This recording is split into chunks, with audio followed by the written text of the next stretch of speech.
Hi అండి. Welcome back to కథల పొదరిల్లు. Please ముందుగా వీడియోకి ఒక చిన్న లైక్ చేయండి.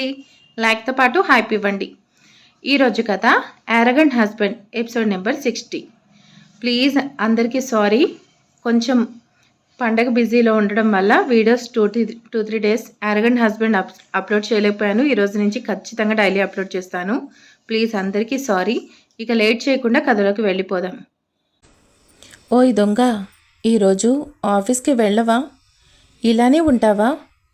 హాహా, ఏంటో జాను, ఈరోజు నిన్ను వదిలి ఎక్కడికి వెళ్ళాలని లేదు అంటూ జానకి మీదకు చేరిపోతుంటే తన ఛాతిని జానకి చేతులతో అడ్డుకుంటూ, హర్ష గారు ఇంకా చాలు, నా వల్ల కాదు అంటున్నా జానకి మొహాన్ని చూస్తుంటే స్ట్రెస్ అయ్యి వాడిపోయిన జానకి మొహాన్ని చూస్తూ, జాను నన్ను తట్టుకోవడం కష్టమని ఆ రోజే చెప్పాను కదా, చూడు అప్పుడే చాలు అంటున్నావు, ఎంత కష్టమైనా కూడా తట్టుకోవడానికి నేను సిద్ధమే అంటూ హర్షని తన మీదకి లాక్కుంటుంది.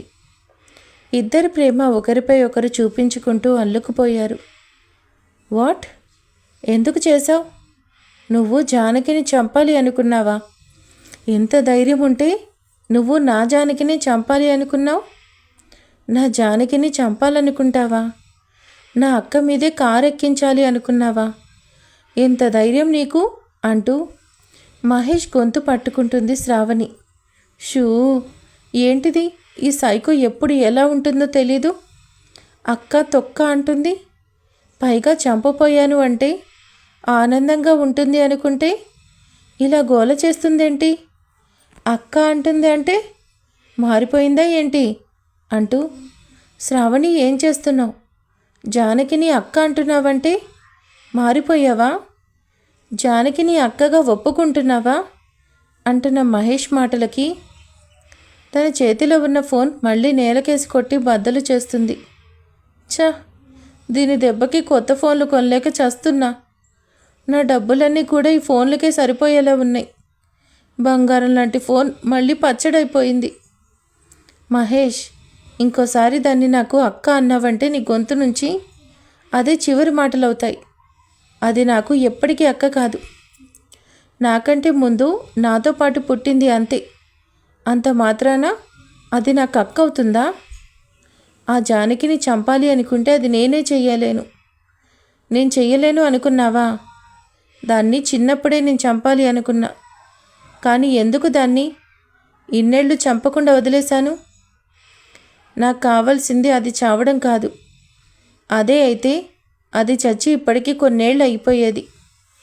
అది ఏడవాలని ఉన్నా ఏడవలేక, చావాలని ఉన్నా చావు రాక, చివరికి చచ్చి నా కళ్ళ ముందే అది బ్రతికున్న శవంలా ఉండాలి అనేసి నేననుకుంటే నువ్వు దాన్ని చంపాలని చూస్తావా? నా ఆనందాన్ని నాకు దూరం చేస్తావా? నా ఆనందం జానకి చావులో లేదు, దాని ఏడుపులో కన్నీళ్లలో ఉంది. అన్ని మాటలు అంటున్నావు, మరి చేశావు. ఇప్పటిదాకా చూసావుగా ఆ జానకి ఎంత ఆనందంగా ఉందో. ఆ వీడియోలో అన్ని ఆనందాలు తనకే దొరికినట్టు హాయిగా ఉంది. వాడిప్పుడు మెకానిక్ కూడా కాదు, నెలకి 50,000 సంపాదిస్తున్నాడు. ప్రేమించిన వాడు భర్తగా వచ్చాడు. ఎలాంటి కష్టాలు లేకుండా ప్రేమగా చూసుకుంటున్నాడు. ఇంతకన్నా తనకి ఇంకేం కావాలి? ఈ ఆనందాలు చాలు కదా. తనకి ఇంకెలా ఏడిపిస్తావు ఆ జానకిని? నువ్వే చూస్తావుగా, త్వరలోనే దాని పతనం చూస్తావు.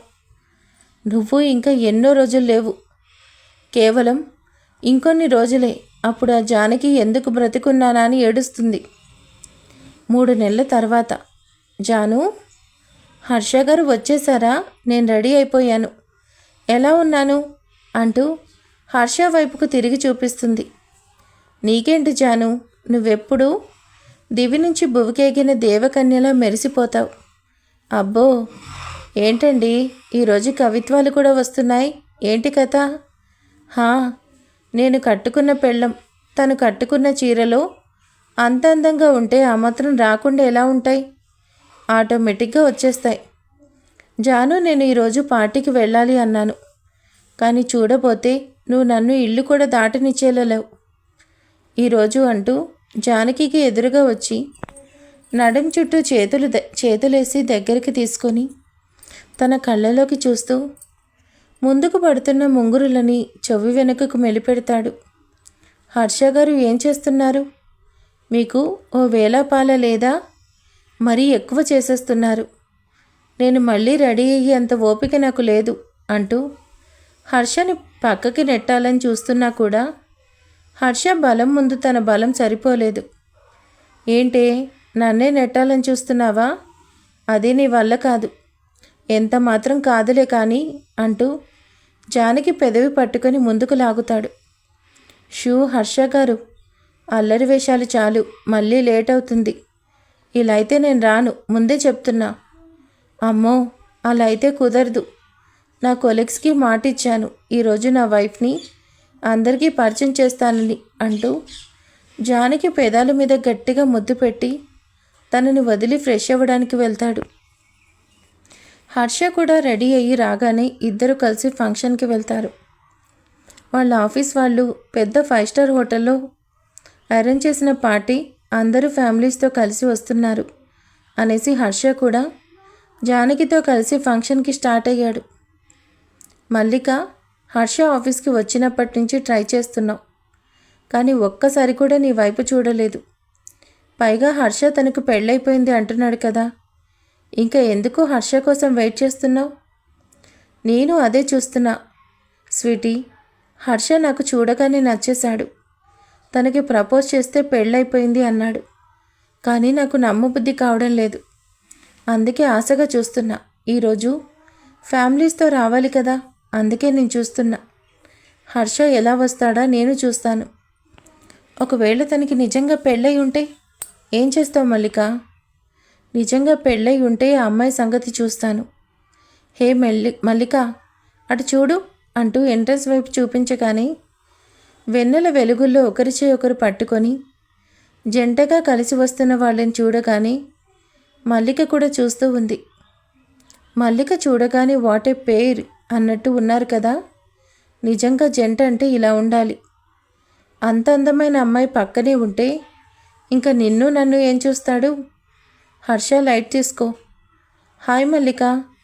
జాను, తను నా colleague, name Mallika, she is my wife అంటూ జానకి భుజం చుట్టూ చేతులేసి దగ్గరికి తీసుకొని జాను అంటాడు. జాను యాక్చువల్లీ తన నేమ్ జానకి, కానీ నా మదిలో ప్రేమను నింపిన నా భార్యని నేనెప్పుడూ అలానే పిలుస్తాను. జాను, నువ్వు లోపలికి వెళ్ళు, నేను వస్తాను. మల్లిక, చూసావు కదా నా భార్యను, చూస్తే నమ్ముతాను అన్నావు కదా, ఇప్పుడు చూసావుగా. ఇంకా లైట్ తీసుకో, లెట్స్ బీ ఫ్రెండ్స్. నాకు ఒక్కసారి మంచిగా చెప్పడం అలవాటు, ఓకేనా? వెళ్తాను. అక్కడ నా జాను ఒక్కతే ఉంది అంటూ లోపలికి వెళ్తాడు. హర్ష లోపలికి వచ్చేసరికి జానుకి ఎక్కడా కనిపించకుండా ఉంటే జాను ఎక్కడికి వెళ్ళింది అన్నట్టు చూస్తున్నాడు. అంతలో దూరం నుంచి జానకి ఎవరో ఒక అబ్బాయితో నవ్వుతూ హక్ చేసుకుని ఉండడం చూసి తన కళ్ళను తనే నమ్మలేకపోతాడు. జాను ఆ హక్ చేసుకున్న అబ్బాయి ఎవరా అన్నట్టు చూస్తుంటే అటు తిరుగున్న అతను తన ఎదురు తిరుగుతాడు. ఆ మనిషిని చూస్తూ వీడు ఆ రోజు పెళ్లిలో పెళ్ళికొడుకు కదా, వీడు జానుతో ఏం చేస్తున్నాడు? వాళ్ళిద్దరూ నడుస్తూ ముందుకు వెళ్తుంటే వాళ్ళ వైపు వెళ్తాడు. అక్కడ ఇద్దరూ వెళ్ళడం చూసి అటుగా వెళ్తాడు. ఎక్కడా వాళ్ళు కనిపించకపోతుంటే చూస్తున్న హర్ష గారు అన్న పిలుపుకి వెనక్కి తిరుగుతాడు. హర్ష గారు, ఇక్కడేం చేస్తున్నారు? నేను మీకోసం చూస్తుంటే. నువ్వు ఇంతసేపు ఎక్కడికి వెళ్ళావు? నేను అదే అడుగుతున్నా, మీరెక్కడికి వెళ్ళారు? పదండి స్వామి అంటూ హర్ష చే పట్టుకుని ముందుకు నడుస్తుంది. ఏంటి, నేనేమైనా పొరపడ్డానా? నా జాను ఎప్పుడు తప్పు చేయదు, నేనెవరినో చూసుంటాను అని అనుకుంటూ అక్కడితో వదిలేసి పార్టీ ప్లేస్కి వెళ్ళాడు. అప్పటి వరకు అక్కడే దాక్కున్న ఇద్దరు బయటకు వచ్చి నవ్వుకుంటూ హైఫై ఇచ్చుకుంటారు. హర్ష గారు, ఏంటండి ఇప్పటి వరకు బాగానే ఉన్నారు కదా, డల్గా ఉన్నారు, ఏమైంది? ఏం లేదు జాను, ఏదో హెడేక్గా ఉంది. అవునా హర్ష గారు, మరి ఇంకా ఇక్కడే ఎందుకు? నాకు ఇదంతా నచ్చలేదు, మనం వెళ్ళిపోదాం. సరే జాను, నేను వాష్రూమ్కి వెళ్ళి వస్తాను అంటూ హర్ష అటు వెళ్ళగానే ఏమైంది ఈయనకి ఈరోజు? రోజు హుషారుగా ఉండేవాళ్ళు కదా అనుకుంటూ హర్ష వెళ్తున్న వైపు చూస్తుంది. లేదు, నువ్వు అలా ఆలోచించకు. జాను కాదు, నువ్వేదో చూసి ఏదో అనుకుంటున్నావు అంటూ ఫేస్ వాష్ చేసుకుని బయటకు వస్తాడు. జానికి పెళ్లి చేసుకుని ఆనందంగా ఉన్నావా? నన్ను కాదు అన్నావు, ఇప్పుడు ఒక్కదానివే ఉన్నావు. నిన్ను ఇలా చూస్తుంటే కైపుగా ఉంది.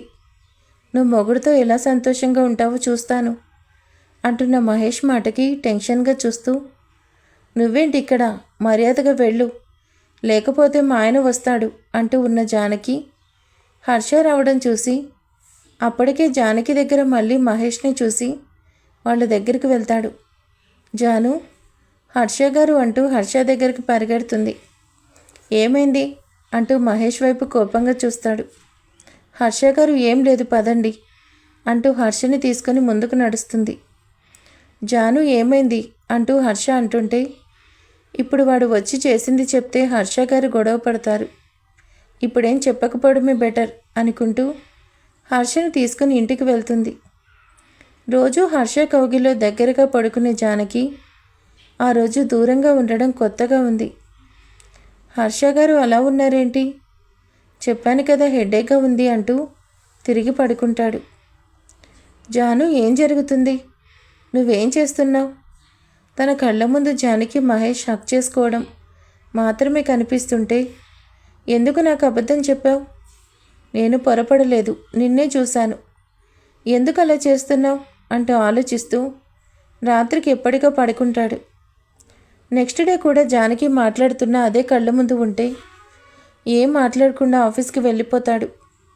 హర్ష బిహేవియర్కి విస్తుపోతూ జానకి కూడా సైలెంట్గా ఉంటుంది. ఆ రోజు నుంచి హర్ష ఇదివరకట్లా జానకితో ఉండలేకపోతున్నాడు. తనని చూడలేక అవాయిడ్ చేస్తున్నాడు. అలానే 10 రోజుల పాటు ఇద్దరి మధ్య మౌన పోరాటం సాగుతుంది. జానకి కూడా హర్ష అలా ఉండడంతో తనకు బాధగా ఉంటే పైకి చెప్పలేక సైలెంట్గా ఉంది.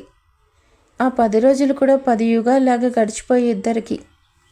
ఓ రోజు పొద్దున్నే హర్ష ఆఫీస్కి వెళ్ళగానే ఆలోచిస్తూ ఉన్న జానకి తన ఫోన్ రింగ్ అవ్వడంతో హర్ష ఏమో అనేసి ఆనందపడుతూ కాకపోవడంతో లిఫ్ట్ చేసి చెప్పవే స్వాతి అంటుంది. జానకి, ఈరోజు మనకు రిజల్ట్స్ వచ్చాయి. నువ్వే కాలేజ్ టాపర్. త్వరగా ఈ రెస్టారెంట్కి రావాలి. నువ్వు నాకు వెంటనే పార్టీ ఇవ్వాలి అంటూ స్వాతి అడుగుతుంటే సరే వస్తాను అంటూ కట్ చేసి హర్షకి కాల్ చేస్తుంది. హలో హర్ష గారు, మీకు గుడ్ న్యూస్. నాకు ఆఫీస్ వర్క్ చాలా ఉంది. ఇప్పుడు వినే ఓపిక నాకు లేదు. హర్ష గారు అది నా కాలేజ్ అనేలోపే కట్ చేయడంతో బిజీగా ఉన్నట్టున్నారు. ఈవినింగ్ వచ్చాక చెప్పొచ్చులే అంటూ తన పర్స్ తీసుకొని స్వాతి చెప్పిన చోటికి వెళ్తుంది. జాను, నేనే తప్పుగా ఆలోచిస్తున్నానా? నా వల్ల నువ్వు బాధపడుతున్నావు. నా జాను నన్ను మోసం చేయడం ఏంటి? నా జాను నాకే సొంతం, నాకు మాత్రమే సొంతం. నేనేదో రాంగ్గా ఆలోచిస్తున్నా. నా వల్ల నా జాను బాధపడుతుంది. ఇప్పుడు కూడా బాధ పెట్టాను. చాలా హ్యాపీగా కాల్ చేసింది అంటూ అక్కడ ఒక్క క్షణం కూడా ఉండబుద్ధి కాకపోతుంటే వెంటనే ఇంటికి స్టార్ట్ అవుతాడు. ఇంటికి వచ్చేసరికి ఇల్లు లాక్ చేసి ఉండడం చూసి జానకి మొబైల్కి కాల్ చేస్తాడు. మొబైల్ రింగ్ సౌండ్ ఇంట్లోనే వినిపించడంతో మొబైల్ మర్చిపోయి ఎక్కడికి వెళ్ళింది అనుకుంటూ బయటికి వస్తున్న హర్ష మొబైల్కి వాట్సాప్ నోటిఫికేషన్ రావడంతో ఓపెన్ చేసి చూస్తున్న హర్ష కళ్ళు కోపంతో ఎర్రబడతాయి. అంతలో తన ఫోన్ రింగ్ అవుతుంటే లిఫ్ట్ చేసి అవతల వాళ్ళు చెప్పింది విని కోపంగా కాల్ కట్ చేస్తూ బైక్ మీద స్టార్ట్ అవుతాడు. జానకి, కంగ్రాట్స్, నువ్వే కాలేజ్ టాపర్. ఇప్పుడు నాకు పార్టీ ఇవ్వాలంటూ గోల చేస్తుంటే తనకు కావలసినవన్నీ ఇచ్చి తింటూ ఉంటే జానకి డల్గా ఉండడం చూసి ఏంటి డల్గా ఉన్నావు అంటుంది. ఏమోనే, ఈ మధ్య హర్ష గారు నన్ను అవాయిడ్ చేస్తున్నారు. అదే నాకు బాధగా ఉంది. ఫస్ట్ వచ్చాను అన్న ఆనందం కూడా హర్ష గారు నాతో మాట్లాడకపోతే లేదే. ఈ మధ్య నన్ను చూడడం లేదు. ఎప్పుడు నవ్వుతూ నాతో మాట్లాడేవాళ్ళు ఇప్పుడు కనీసం ఒక్క మాట కూడా మాట్లాడడం లేదు. ఏదో నేను మాట్లాడితే సమాధానం చెప్తున్నారు. ఆయన అలా ఉంటే ఈ ఆనందం కూడా నాకు వెలవెలబోతున్నట్టుంది స్వాతి. నాకు ఫస్ట్ వచ్చాను అన్న ఆనందం కూడా లేదు. ఇప్పుడు కూడా ఎవరికి చెప్పుకోవాలో తెలియక నీతో అన్న చెప్పుకుంటే బాగుంటుందనేసి వచ్చాను. నాతో హర్ష గారు ఇన్ని రోజుల్లో ఎప్పుడూ అలా లేరు. నాకు బాధగా ఉంది స్వాతి అంటుంది జానకి. జానకి, సంసారం అంటే చిన్న చిన్న చికాకులు సహజం. అవన్నీ పట్టించుకోకు. ఈవినింగ్ వచ్చాక తనకి ఈ విషయం చెప్పు, చాలా ఆనందపడతాడు. అలానే నువ్వు ఐఏఎస్ అవ్వాలన్న డ్రీమ్ కూడా చెప్పు జాను. నా డ్రీమ్ ఎప్పుడూ ఐఏఎస్ కాదు. ఎప్పుడైతే హర్ష నా లైఫ్లోకి వచ్చాడో అప్పుడే నా ప్రపంచం అయిపోయాడు. ఇప్పుడు నా డ్రీమ్ హర్షతో ఆనందంగా ఉండడం. అదే నా కల అంటూ కళ్ళు తిరిగి పడిపోతుంది. జానకి జానకి అంటూ కంగారు పడుతూ తనని పక్క వాళ్ళ హెల్ప్ తీసుకొని అంబులెన్స్లో హాస్పిటల్కి తీసుకెళ్తుంది. జాను అంటూ పెద్దగా అరుస్తాడు. అప్పటి వరకు తాగుతూ తూలుతూ పార్టీ చేసుకుంటూ ఉన్న అందరూ కూడా హర్ష పిలుపుకి తన వైపు చూస్తారు. హర్ష, నువ్వా అంటూ నవ్వుతూ మత్తుగా తూలుతూ ఉంది Janaki. Janu, what's all this? What's wrong with you అంటూ తన చేయి పట్టుకొని బయటికి లాక్కెళ్తాడు. జాను, ఏంటిదంతా? నీకేమైనా పిచ్చి పట్టిందా? ఈ డ్రెస్ ఏంటి, తాగడం ఏంటి? ఏం చేస్తున్నావు జాను? ఏహే ఆపు. ఇన్ని రోజులు నీకు తెలియకుండా మేనేజ్ చేశాను, కానీ ఇదే నిజం హర్ష, ఇదే నిజం. ఇన్ని రోజులు నీ ముందు నటించలేక చచ్చాను. ఇప్పుడు నీకు నిజం తెలిసిపోయింది. నేను ఇదే. నాకు సరదాలు కావాలి. అవి డబ్బులోనే ఉంటాయి, డబ్బుతోనే వస్తాయి. నువ్వు సంపాదించే డబ్బు నాకు దేనికి చాలవు. అందుకే నా సరదాలు నేను చేసుకుంటున్నా. బేబీ, ఇంకా ఎంతసేపు అంటూ అక్కడికి తూలుతూ వస్తాడు మహేష్. హే బ్రో, నువ్వా? అంటే నీకు నిజం తెలిసిపోయిందా? ఇన్ని రోజులు నీకు నిజం తెలుస్తుందేమో అనేసి చాలా భయపడింది, కానీ ఇప్పటికీ నువ్వు నిజం తెలుసుకున్నావా బ్రో? పాపం జాను, నువ్వు పద్ధతిగా ఉండడం చూసి నిన్ను వెంటపడి మరీ పెళ్లి చేసుకున్నాడు.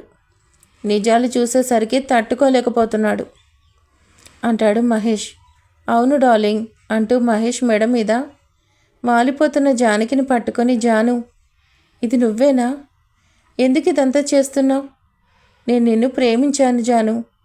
నువ్వు ఇలా నన్ను మోసం చేస్తావు అనుకోలేదు. ఎందుకు ఇదంతా చేస్తున్నావు జాను? జాను, నేను నిన్ను ప్రేమిస్తున్నా. నా ప్రేమని ఇంత మోసం చేస్తావా? ఏహే ఆపు. ప్రేమ ప్రేమ, ఈ ప్రేమ నాకేమిస్తుంది?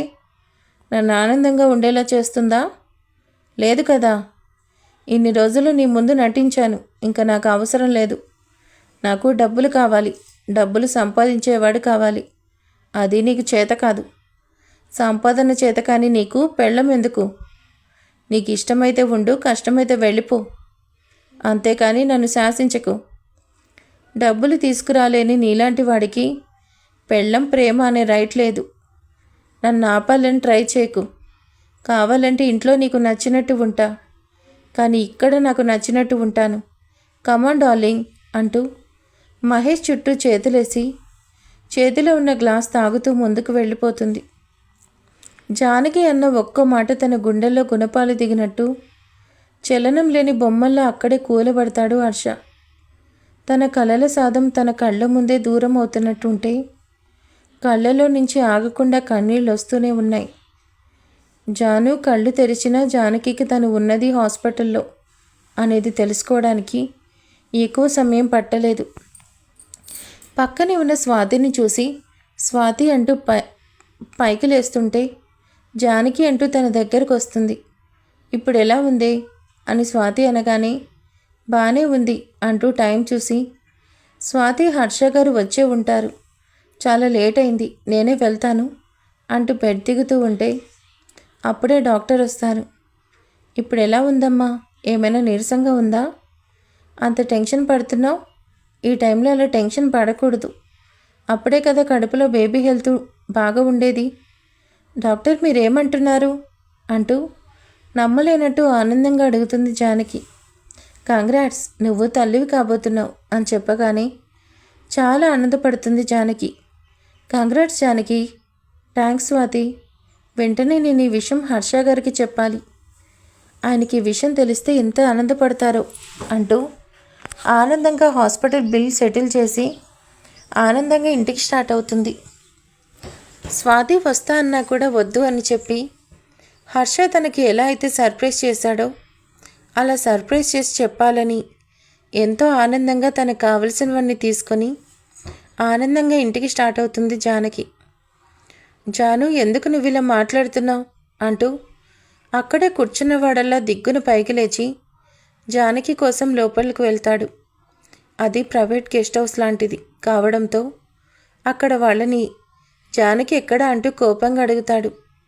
వాళ్ళు పైన ఉంది అంటూ చెయ్యి పైకి చూపించగాని హర్ష కోపంగా పైకి వెళ్ళి అక్కడ రూమ్ ఓపెన్ చేసిన వాడు బొమ్మలాగా అక్కడే కూలబడతాడు. ఒక్క క్షణం కూడా తను చూసిన దానికి అక్కడ ఉండలేకపోతుంటే అక్కడి నుంచి బయటకు వచ్చేస్తాడు. ఇంకక్కడ ఒక్క క్షణం కూడా ఉండకుండా బైక్ మీద స్టార్ట్ అయిపోతాడు. బైక్ మీద వచ్చిన హర్ష ఎంత గుర్తు తెచ్చుకోకూడదు అనుకున్నా కూడా తన కళ్ళకు ఒకే బెడ్ మీద ఒక్కటిగా కలిసి ఒంటి మీద డ్రెస్ కూడా లేకుండా ఉన్న జానకి మహేష్లను చూడగానే ఇంకొక క్షణం కూడా అక్కడ ఉండకుండా వచ్చేశాడు. అదే తన కళ్ళ ముందు మెదులుతుంటే బైక్ సైడ్ కాపి కోపం బాధ కలగలిపి వస్తుంటే తన తలలోకి వేలి పోనిస్తూ, జాను, ఎందుకే నన్ను ఇంత మోసం చేశావు? నేనేం చేశాను? నిన్ను ప్రేమించాను, మా అమ్మ స్థానం ఇచ్చాను, అదే నేను చేసిన నేరమా? నా ఫీలింగ్స్తో ఆడుకున్నావు, నన్ను ఇంత మోసం చేస్తావనుకోలేదు. నీకు ప్రేమే కాదు, ఆ ప్రేమను అందుకునే విలువ కూడా లేదు. నా నమ్మకాన్ని నాశనం చేశావు. నిన్నింకా నమ్మి మోసపోయాను. ఎంతో ఆనందంగా వస్తున్న జానకి రోడ్డు మీద హర్ష బైక్ ఆపి ఉండడంతో ఆనందంగా హర్ష దగ్గరికి వెళ్తుంది. హర్ష గారు, మీరు ఇక్కడే ఉన్నారా? నేను మీరు ఇంటికి వెళ్ళే ఉంటారనుకొని వస్తున్నా. నడిచి నడిచి నా కాళ్ళు నొప్పులు పుడుతున్నాయి. త్వరగా ఇంటికి వెళ్దాం పదండి అంటూ బైక్ ఎక్కుతుంది. బైక్ దిగు. హర్ష గారు, బైక్ దిగవే ముందు. పర్లేదు. దిగమనగానే చెప్పిన మాట విని బాగానే దిగావు, మరెందుకే చెప్పకుండానే ఇంత బాగా దిగజారిపోయావు అంటూ తన వైపు కూడా చూడకుండా బైక్ స్టార్ట్ చేసుకుని వెళ్ళిపోతాడు. హర్ష అన్న మాటలు తన మైండ్ చేరేలోపు హర్ష దూరంగా వెళ్ళడం చూసి తన చేతిలో ఉన్నవి అలానే వదిలేస్తుంది. హర్ష గారు, ఏంటి అలా అన్నారు? ఏమైంది ఇలా ఉన్నారు అంటూ త్వరగా ఇంటికి వెళ్తుంది. కానీ హర్ష ఇంకా రాకపోవడంతో తన కోసం చూస్తూ ఉంది. చూశారు కదా సిరీస్ని, ఎలా ఉంది? మీకు నచ్చిందని అనుకుంటున్నాను. మరి ఇక్కడితో ఫాస్ట్ అయిపోయి ప్రజెంట్లోకి ఇంకా నెక్స్ట్ ఎపిసోడ్ వచ్చేస్తుందో లేదో అనేది ఇంకా నెక్స్ట్ ఎపిసోడ్లో తెలుసుకుందాం.